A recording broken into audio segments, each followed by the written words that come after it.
welcome to Tiny Table Talk for The Challenge All-Stars Episode 3. We got a good amount to go over in this video, going over the daily challenge, the elimination, crowning the king and queen of Episode 3, and getting to some comments from my Thursday's review and recap. So, without further ado, let's jump into the first topic. Now, this week's daily challenge was called Melt Away, which was very close to a daily challenge back in Battle of the Sexes 2 called Melting With You. And this is one of my favorite parts about having this challenge all-star season, is getting these like modified daily challenges that we've seen from way back when coming back and being modified to be difficult and going up a level in competition. I just love this daily challenge, and I love the form that they were put into teams of 4. They were doing the best they could to try to melt this ice. We saw a lot of strategies here, from twerking, from doing the human saws, which was from way back when. That was the strategy that was used and won with by the guys back in the day. But this was a fun daily challenge, and I was happy that they gave him the hammers, but I'm glad that they didn't give him the hammers too soon, because that was like the whole thing about this daily challenge, was seeing every different strategy, where we had Arissa praying to the suns and her ancestors, everyone spitting on it, everybody grinding on it. It was really, really fun. Like, they were going to be there probably 4 days. They may have still be there if they didn't give them these hammers, but I'm glad they gave them the hammers, because then nobody decided to quit. And I love the aspect of them having to break out shields and put them in order of the challenge season. I like this portion because, one, it delves into the history of the challenge, but two, if you're just being around the house and kind of being like observant, they give you the answers in the house where they have the shields, like where the helmets are, they have the shields already lined up in order. So if you're just like looking around the house, taking notes of everything that's going on, they already have the answers there. Darrell has the answers of all the seasons in chronological order, and he was going over them every single morning, he said. So I love that there are layers upon layers of these daily challenges. Not only is it physical, but it's going to be mental, and it's going to be testing you on your challenge history. I have to say that 3 episodes in, a third of the season already done, and I have to say that this has been a really, really fun season so far. Now, coming into this week's elimination, we had Nehemiah going up against Tech in Going Out of Tile. Now, Nehemiah's team came in last place on the daily challenge, so no matter what, Nehemiah was going into this week's elimination, and then Tech volunteered himself to go into the elimination. Now, I have to confess, I was a little skeptical coming into the season with Tech, because he only did 1 challenge season, and it was the 3rd season, the Challenge 2000. I was a little nervous of what kind of competitor Tech was going to be. He's been amazing on this season, from the confessionals, from coming in here to compete. I mean, he was, out of 3 episodes, he was captain twice of his teams, and he was ready to go in when need me. And now we come into this episode, and at deliberation, he's like, look, I'm hungry, everybody's hungry, let's not drag this thing out, I'm gonna go into the elimination. Coming into this elimination, I was giving it to Nehemiah, thinking that it was possibly going to be something physical. Luckily, it was Going Out of Tile, where they had to run into this structure, break out all their tiles, and then run out. Also, you had to eat a pepper, ghost pepper, which I'm still a little confused about, but it just like added an element that really screwed up Tech, and really Tech only. Even with it messing around with Tech, it was still really, really close, and Tech gave it all he got. I really enjoyed watching this, because at one point I was like, whoa, this could be anybody's race. I thought Nehemiah was going to have this because of his youth and because of how strong he is. But when it comes down to it, everyone here is a competitor, and they're wanting to fight for their shot just to stay in this game. I think the $500,000 is a good incentive to want to win, but I think also they just want to be here to compete, and they want to be here and be here as long as they can. And to see some surprising competitors like Tech, who is a huge question mark coming into this season, and seeing him compete as hard as he could. I mean, he like slid like he was playing baseball and going home. And to me, that's exactly what the competition wants. That's what we want to see as fans of the challenge, is seeing these competitors lay out, try to stay in this game no matter what, as hard as they can to stay in this game. And I love Tech. I feel like there's going to be a season 2, and I really want to see him back on the challenge, and I'm hoping to see him back for season 2.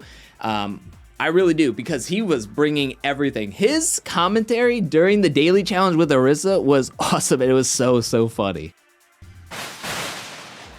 Now let's crown the king and queen of this episode, and we're going to start off with the queen. The MVP for the women is going to be Jemmye, and I think she really carried this episode.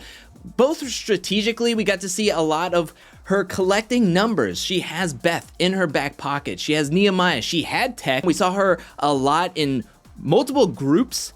And so I think Jemmye is going to have a real strong hold strategically and politically in this game. And she had some quick wits and some quick confessionals in there. I really enjoyed her stance on the game, her trying to teach Nehemiah. And she also helped the gold team finish first, but I thought that Jemmye has been putting on a strong performance in this season so far, and in episode 3, she really shined. So I thought that she did a fantastic job. So she's going to be the queen of episode 3, and I think the king of this episode, the MVP for the men, has got to be Darrell. He really came in here, stepped up for the silver team, and going over the seasons in chronological order, over and over again in the mornings. He said on the aftermath that he went and took a poo in the morning, and every morning he would take his notebook with him and go over the seasons in chronological order, because he knew that they were going to come in handy, that there was going to be something that's going to have to deal with the challenge in chronological order, and he did it, and he nailed it. He really stepped up for his team, and when the gold team then had all those penalties, that's when the silver team won, and I love it. I love seeing him do well, and I'm hoping that he's just going to keep on getting closer and closer to that final,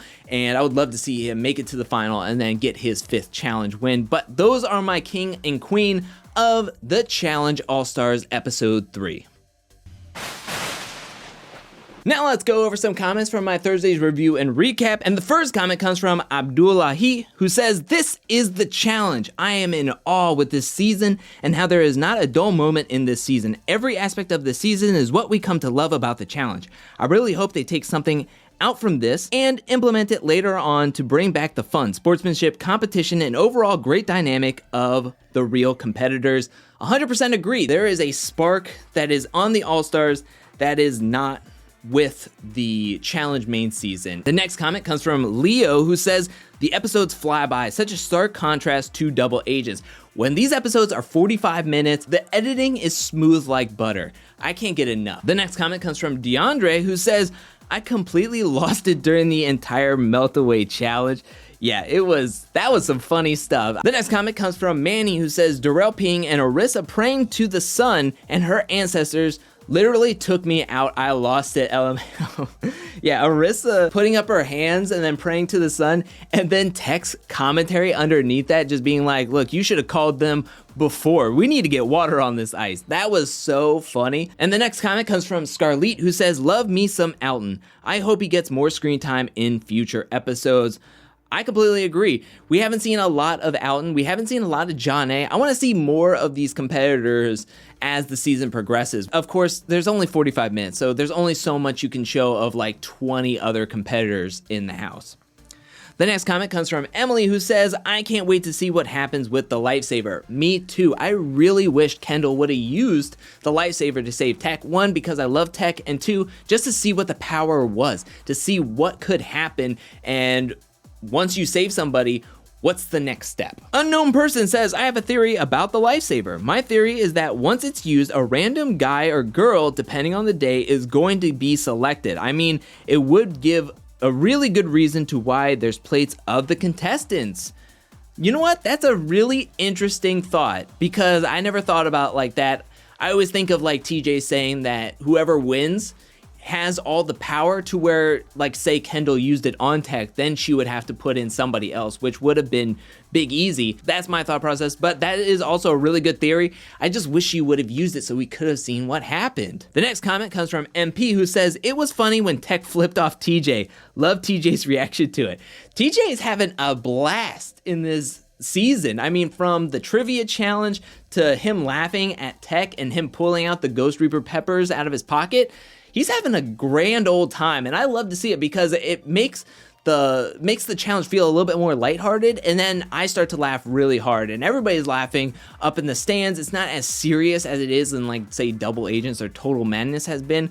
So it's really nice to see everybody having a good time and laughing a lot. Next comment comes from Alexis, who says, I did not watch Tech's season of The Real World, but man, will I miss him on the show. Sad to see him go. I know.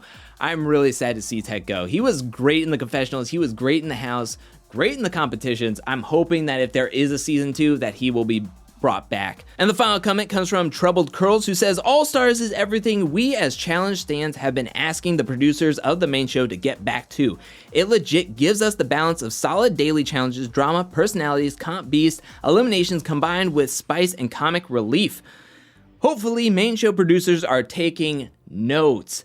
Amen. What a great way to end this video. Also, we get all of that in 45 minutes, which feels like way more than what we get in the hour and a half edit that we get of the main seasons from the past couple of seasons. So yes, I'm hoping they're taking notes, and I'm hoping we get to see some of what's making All-Stars so great to watch into the next season of the challenge. But we're gonna have to wait and see what's gonna happen with the next season of the challenge. Also, we're gonna have to wait to see what's gonna happen with All-Stars until next week. But what'd you think about this episode? Let me know that in the comment section below. What'd you think about Tech leaving? Did you wish that Kendall used the lifesaver? Let me know that in the comment section below. But thank you so much for watching. While you're down there, hit that like and subscribe button. I'll be back really soon with more Challenge All-Star content, more challenge content, more content in general. But until then, peace.